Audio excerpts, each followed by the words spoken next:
नमस्कार, आपण पाहताय रत्नापूर न्यूज. 35 वर्षाची सेवाभावी परंपरा कायम.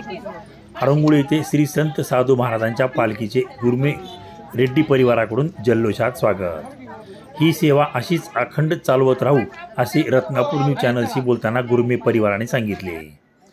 श्री क्षेत्र कंधार ते श्री क्षेत्र पंढरपूर अशी पायी निघालेली श्री संत साधू महाराजांची पालखी काल लातूर येथील बालाजी मंदिरात मुक्कामी होती. आज सकाळी पालखी पंढरपूरकडे मार्गस्थ होताच लातूरपासून सुमारे 20 किलोमीटर अंतरावरील हरंगुळ रेल्वे स्टेशन समोरील सोपान गुरमे रेड्डी परिवाराच्या निवासस्थानी पालखीचे मोठ्या भक्तिभावाने व उत्साहात स्वागत करण्यात आले. हरंगुळ येथील सोपान गुरमे रेड्डी यांनी आपल्या आजोबाची सुरू केलेली 35 वर्षाची सेवाभावी परंपरा आजही अखंडपणे जपली आहे.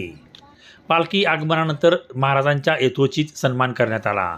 यावेळी दिंडीसोबत चालत आलेल्या हजारो वारकरी भाविकांसाठी चहा पाण्याची आणि नाश्त्याची उत्तम सोय व्यवस्था रेड्डी परिवाराच्या वतीने करण्यात आली.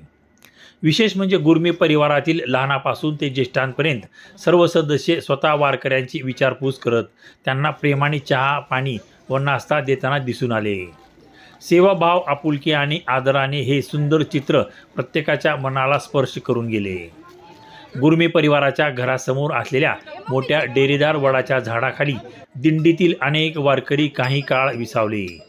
पायी चालून थकलेल्या भाविकांना या वटवृक्षाच्या शीतल सावलीत विश्रांती मिळाल्याने त्यांच्या चेहऱ्यावर समाधानाचे भाव दिसून आले. त्यानंतर वारकऱ्यांनी पुन्हा ज्ञानोबा तुकारामाच्या जयघोषात पंढरपूरच्या दिशेने प्रस्थान केले.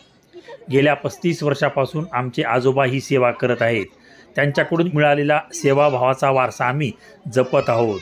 पुढील पिढी ही परंपरा अखंडपणे सुरू ठेवेल अशी भावना सोपान रेड्डी यांनी रत्नापूर न्यूजशी बोलताना व्यक्त केली. आजच्या धावपळीच्या युगातही पूर्वजांकडून मिळालेली ही सेवाभावाची परंपरा जपणारा गुरमे रेड्डी परिवार वारकरी संप्रदायासाठी प्रेरणादायी ठरत असून त्यांच्या या निस्वार्थ सेवा कार्याचे परिवारात सर्वत्र कौतुक होत आहे.